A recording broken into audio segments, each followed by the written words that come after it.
Please help me to reach 500 subscribers. It began so quietly that nothing felt out of place. There were no warning signs, no sudden shifts that raised alarms. My wife Emma and her twin sister Ella had always been inseparable. Their closeness was something I'd grown used to, almost admired, though every now and then it struck me as a little uncanny. So when Ella announced she'd be staying with us for a few days, I didn't hesitate or question it. She'd stayed over plenty of times before. I trusted them both without reservation. What I didn't know, what never crossed my mind, was that Ella had decided, whether out of boredom, curiosity, or impulse, to step fully into Emma's life for an entire week. And I never realized it was happening until the damage was already done. That Monday morning started like any other. The night before, Emma had seemed slightly off, quieter, more drained, but nothing alarming. She mentioned she had a heavy workload coming up and would be spending long hours at the office. Dinner was skipped, replaced by an early night. We'd been married 5 years. Exhaustion and busy schedules weren't new to us. Our relationship felt stable, solid enough not to be shaken by a few distant evenings. So when Ella showed up the next morning, suitcase in hand and energy spilling over, it felt routine. She often came by when Emma's job pulled her away. Ella had always been the more expressive twin, warmer, louder, quicker to laugh, while Emma was thoughtful and reserved. Still, as Ella cooked breakfast that morning, something felt different. Not wrong exactly, just unfamiliar. She was more animated than usual. Her smile lingered too long. She laughed a bit louder at my jokes, touched my arm more often than necessary. I noticed but dismissed it. Ella had always been affectionate. I told myself I was imagining things. That night, when she climbed into bed beside me, the unease returned. I kissed her goodnight the way I always kissed my wife.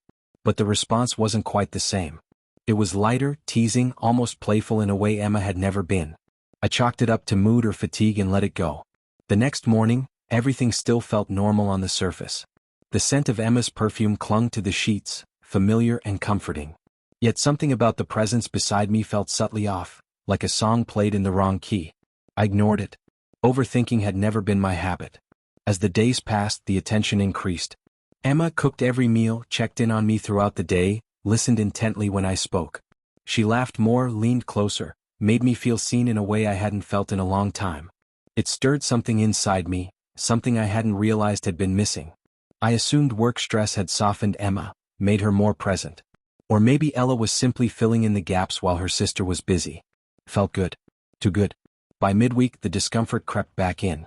Not because of what was happening, but because of how it felt, familiar yet not. Like someone wearing my wife's face but moving to a different rhythm. One evening, as we sat watching television, her fingers slid into mine. I turned to look at her and caught a flash of something in her eyes, a look that didn't belong to Emma. It vanished instantly, but my chest tightened.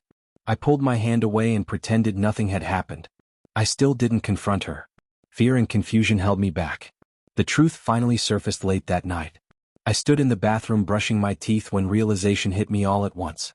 The woman I'd kissed goodnight didn't match the reflection I'd grown accustomed to. Her lipstick was uneven, something Emma would never allow. Her hair was untidy, her posture looser, less composed. It wasn't just appearance, it was presence. The way she stood, the way she occupied space, it wasn't my wife. My stomach dropped. I felt sick with guilt. How had I missed this? How had I failed to notice my own wife was gone? When I confronted Ella, she didn't argue. She didn't lie. She smiled awkwardly, guilt and amusement tangled together. She admitted everything. She said she wanted to see if I'd catch on. That Emma had been distant lately, buried in work, and she thought maybe I needed someone like her. She never meant for it to go as far as it did. Her confession hurt, not just because of the deception but because I'd allowed it. Because someone else had slipped so easily into my wife's place and I hadn't stopped it. I didn't know what I felt. Anger tangled with shame. Relief followed close behind. Relief that Emma hadn't changed, that she wasn't pulling away from me intentionally. I had grown complacent, distracted, inattentive. And now I was facing the consequences. When Emma finally came home, she sensed the tension immediately.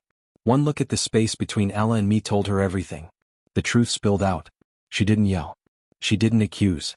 She simply said she had felt something was wrong all along, but hadn't wanted to confront it either. And just like that, the gap that had been quietly filled by someone else was exposed. Now I'm left trying to rebuild what was shaken.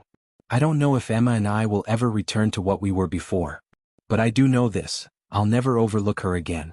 I'll never assume love can survive neglect. Every smile, every touch, every quiet moment matters, because I've seen how easily it can all slip away. Please help me to reach 500 subscribers.